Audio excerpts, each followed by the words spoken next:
Entre nos cultures. Monsieur Luc, bonjour. Bonjour, monsieur Perf.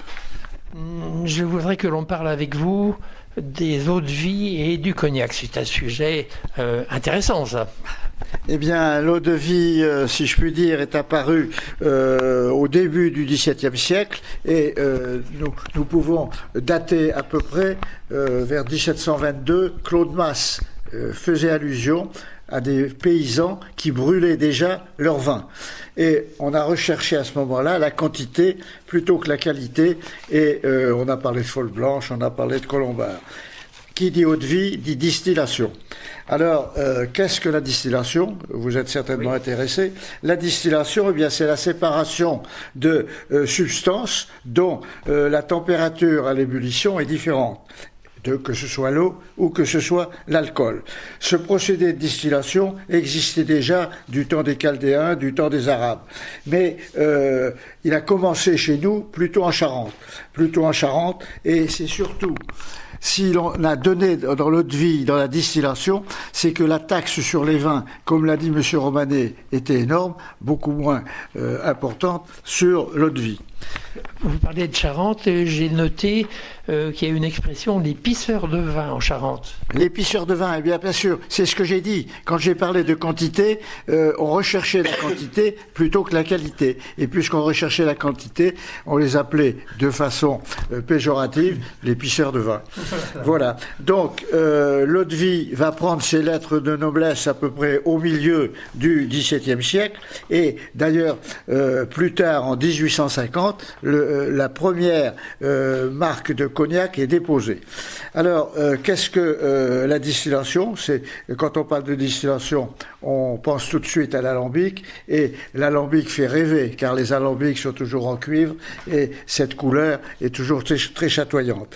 Donc, l'alambic charentais en cuivre, avec la chauffe, bien sûr, et comme le disait M. Romanet, on a pratiqué la double distillation. Est-ce que... c'est quoi la double distillation? Eh bien, c'est-à-dire que, et je crois que M. Pelletier est beaucoup plus à même d'en parler. Bon, on va lui demander tout de suite, alors, double distillation. Alors, la double distillation consiste à distiller en deux temps. D'abord, ce qu'on appelle une première chauffe, qui va distiller le vin, l'amener, enfin on l'amène dans la chaudière, ensuite il va passer l'oignon, vous savez, le col de cygne, et les bonnes vapeurs vont se liquidifier, et ça va donner le brouillis. Donc un produit qui titre environ 28-30 degrés. Ce brouillis après va être redistillé, enfin c'est la deuxième chauffe, et à partir de là, on va prendre le cœur, c'est-à-dire on va éliminer les têtes et les queues, c'est-à-dire les eaux de vie supérieures à 73 degrés, et on va garder le cœur, c'est 70 degrés, et éliminer celles qui sont inférieures à 60.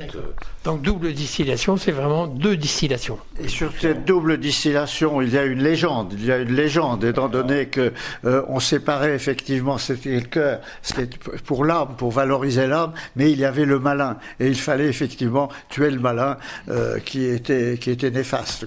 Mais ça, c'est la légende. Alors, on dit que la double distillation viendrait du chevalier de la Croix-Marron à Segonzac. Il semblerait que ce chevalier, on ne sait même pas s'il avait des vignes. Ce qui est sûr, que la double distillation aurait été introduite en France par Arnaud de Villeneuve. Mais en fait, l'origine viendrait des Arabes qui distillaient les plantes pour faire des parfums en double distillation. Et, avant de distiller, il faut savoir que pour faire une bonne eau de vie, il y a quand même certains critères. Il faut un terroir. Notre terroir et nos terres calcaires convenaient fort bien. Il faut un climat tempéré, humide. Il faut également, cela dépend également des traitements de la vigne, et puis les cépages. Mais les cépages, nous en avons déjà parlé. Qui dit distillation dit bouilleur de cru. Alors, les bouilleurs de cru vont arriver. Les bouilleurs de cru, je ne suis pas spécialiste, mais néanmoins, on s'aperçoit qu'il y a une succession de textes qui vont régir les bouilleurs de cru. Hein. La profession est très réglementée, que ce soit la circulation de l'alambic, car les bouilleurs de cru circulaient avec un alambic.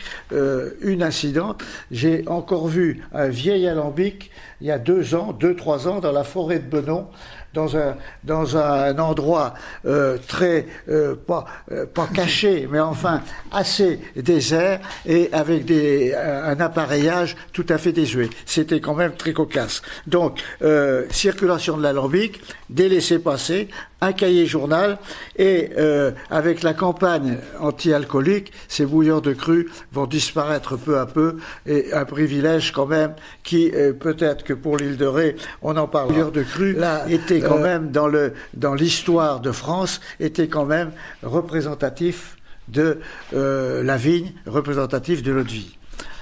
Et c'est de là qu'ont été créées les grandes maisons de cognac. Alors, le cognac, l'émergence du cognac, c'est au XVIIIe siècle, et qui dit cognac, eh bien, pense toujours à la vente de ce produit, en particulier par le port de Tonnay-Charente, et l'installation des grandes maisons qui existent actuellement, les premières, Martel, Annecy, et l'appellation AOP qui va être obtenue. Alors, déjà, on est déjà sorti un peu de l'Aunis, là. On va plus vers la Saintonge et vers...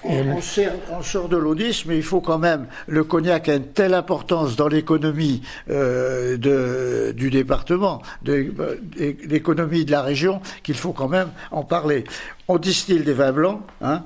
En 2018, j'ai retenu un chiffre, on fabriquait 900 000 hectolitres d'alcool pur, ce qui est quand même une très grande quantité. Alors, il y a vieillissement, il y a stockage, il y a assemblage, etc.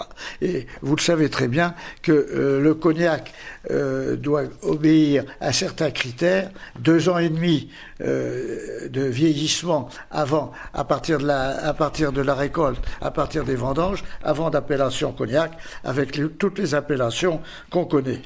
Et dans des zones limitées, nous sortons, vous dites, et on va plutôt sur la Saintonge. Néanmoins, quand on parle de cognac, il y avait 3 maisons qui existent encore dans notre région.